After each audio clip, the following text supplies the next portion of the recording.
안녕하세요. 봄, 여름, 가을, 겨울 피부과 강승훈 원장입니다. 오늘은 제가 이제 그동안 영상을 쭉 꾸준히 좀씩 이제 업데이트를 하고 여러분께 여러 가지 정보들을 알려드렸는데, 가끔 밑에 이제 댓글에 궁금하신 것들을 좀 올려주시는 분들이 있더라고요. 그래서 제가 한번 일일이 답을 드리는 것보다는 좀 많이 질문을 했었던 부분들, 상당히 궁금해 하실 것 같다고 생각하는 부분들에 대해서 따로 영상을 한번 만들어 봐야겠다고 생각하고 있던 차에 오늘 기회가 돼서 한번 그 얘기를 좀 드리려고 합니다. 일단 뭐 영상에 관심을 가져주시고 이렇게 질문도 해주셔서 감사하고요. 최소한 여러분들이 궁금해하는 질문들을 의학적인 기반, 그리고 우리가 논문이라든지 여러 가지 과학적인 데이터에 기반된 이야기들을 좀 해드릴까 합니다. 먼저 지방 이식을 하고 나면 살처짐이 오나요? 라는 질문이 있었어요. 그 지방 이식을 하게 되면은 환자분들이나 주위에서 이게 금방 몇 년 지나면 얼굴이 금방 처져서 심술보라든지 얼굴에 볼륨감이 무거워지면서 확 떨어진다고 얘기를 하시는 분들이 좀 있더라고요. 근데 사실 결론부터 말씀드리자면 그렇지 않습니다. 우리가 지방 이식을 하지 않으신 분들의 얼굴을 잘 보시게 되면은 그분들이 나이가 60대, 70대가 되시면 얼굴이 조금씩 처지면서 이렇게 밀트로 살이 처지는 걸 알 수 있죠. 얼굴이 처지는 건 사실은 누구도 피할 수 없는 노화 현상 중에 하나인데, 이것들이 보통 지방 이식을 하고 나셔서 살처짐이 온다고 하시는 분들의 얘기를 잘 들어보면 뭐 1, 2년 있다가 바로 오는 게 아니에요. 보통 지방 이식을 하시고 나서 5년, 10년 뒤에 얼굴 살이 좀 처짐을 느낀다고 하시는 분들이 있는데요. 그것은 실제로 노화 자체가 진행이 되면서 얼굴이 좋았던 상태, 볼륨이 있었던 상태가 조금씩 나빠지기 시작하면서 그 볼륨이 있었던 부분이 도드라져 보이는 느낌, 그리고 얼굴이 어쨌든 볼륨이 없었다면 그게 좀 덜하겠지만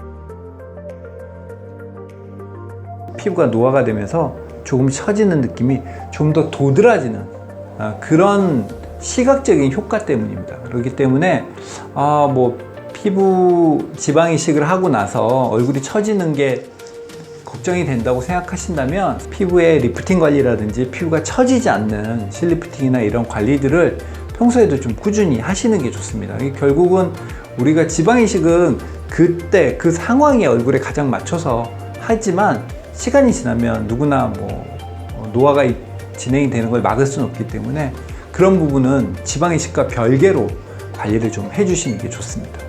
관자놀이 지방 이식을 했는데 관자놀이가 다른 부위에 비해 지방이 더 많이 잘 빠지냐고 물어보시는 질문들이 있었어요. 제가 요 앞에 영상 중에 하나가 얼굴에 지방 이식을 할 때 의외로 효과가 좋은 부위와 의외로 효과가 없는 부위를 말씀드렸는데, 의외로 효과가 좋은 부위 중에 하나가 바로 관자놀이입니다.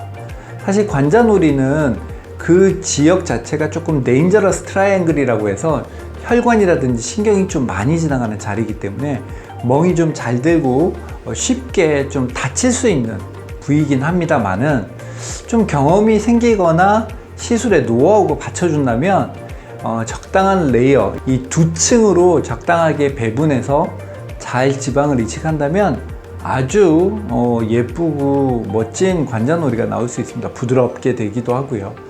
저는 뭐 지방 이식을 하는 부위 중에 특히 관자놀이는 오히려 지방이 생착이 잘 되고 시술이 잘 되는 부위라고 말씀을 드리고 싶네요. 또 하나 재밌는 질문이 지방 이식을 하고 나서 생착이 잘 됐는지 안 됐는지 알 수 있냐고 물어보시는 분들이 있어요. 이거는 사실 질문에 대한 답을 굉장히 과학적인 내용을 기반으로 해서 드릴 수밖에 없는데요.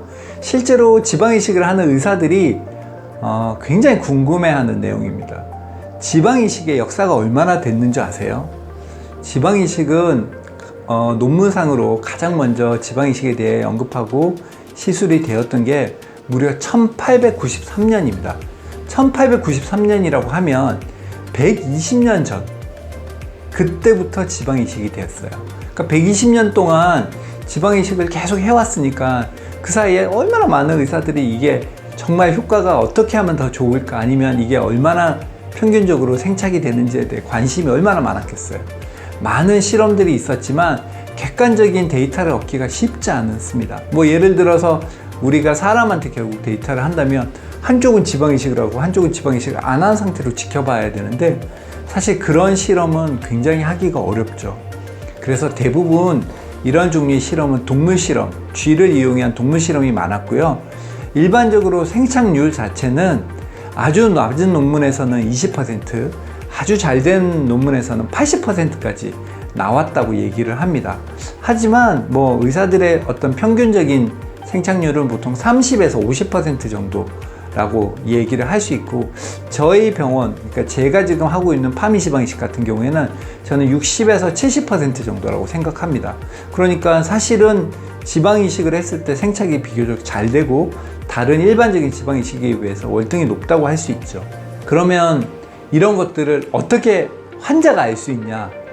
방법은 없습니다. 환자분들이 시술을 하고 나서 내가 생착이 잘 됐다 안 됐다를 사실은 판단할 수 있는 방법은 없죠. 그래서 보통 경험이 많은 시술한 의사에게 경과를 물어보시는 게 사실은 정확하게 알 수 있는 방법이라고 생각합니다. 팔자 지방 이식을 하고 나서 치과 치료를 받기로 했는데, 이 치과에서 입을 오래 벌려야 되니 치과는 언제 가는 게 좋을까요? 라고 물어보시는 또 질문들도 있었어요. 팔자 지방 이식을 하고 나서 입을 벌리게 되면 당연히 입을 좀 크게 움직이게 되고 하니까 지방이 생착하는데 좀 방해가 될 수 있는데요. 완전히 안전하다고 생각하는 건 한 달 정도라고 생각하시면 되고요. 아니면 2주 정도가 지나고 나서는 사실은 크게 신경 안 쓰셔도 됩니다. 제가 지금 이렇게 말하거나 우리가 밥을 먹거나 웃거나 할 때 이 팔자 부분은 항상 움직이거든요. 사실 하는 이 자세로 1시간 정도 있었다고 해서 지방의 생착에 엄청난 영향을 끼치지 않습니다. 2주 정도가 지나면. 그러니까 뭐 2주 정도가 지나면 치과 치료를 받아도 되고, 한 달 정도가 지나면 그 외에 뭐 어떤 뭘 하셔도 특별한 문제는 없을 겁니다.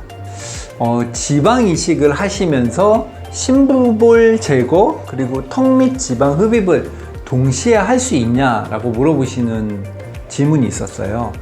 지방 이식을 하면서 결론적으로 지방 흡입은 같이 할 수 있습니다.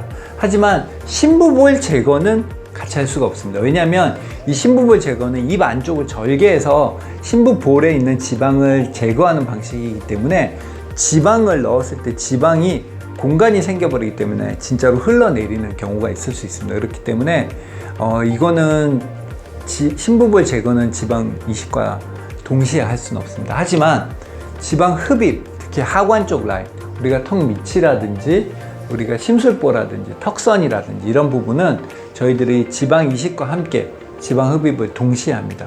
대신에 하고 나서 우리가 땡김이라고 흔히 얘기하는 그 압박 밴드가 있습니다. 얼굴에 압박 밴드를 하관 쪽에 좀 하셔야 되기 때문에 아무래도 단독으로 하는 것보다는 좀 더 있을 수 있습니다.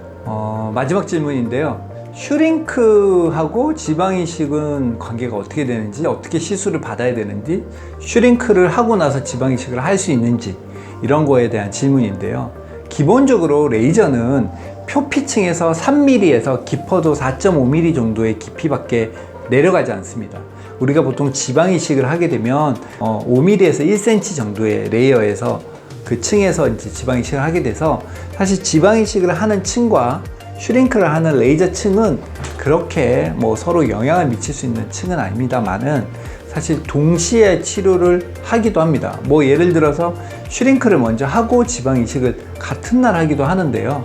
저희 병원 같은 경우에는 사실 그렇게 추천드리진 않고, 슈링크를 하고 나면 보통 2주 후에 지방 이식을 권해드립니다.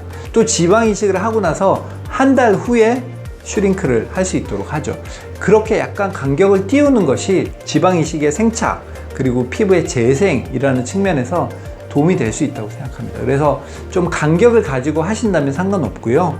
뭐 동시에 하신다 해도 사실은 큰 문제가 없다, 이 말씀을 드리고 싶습니다.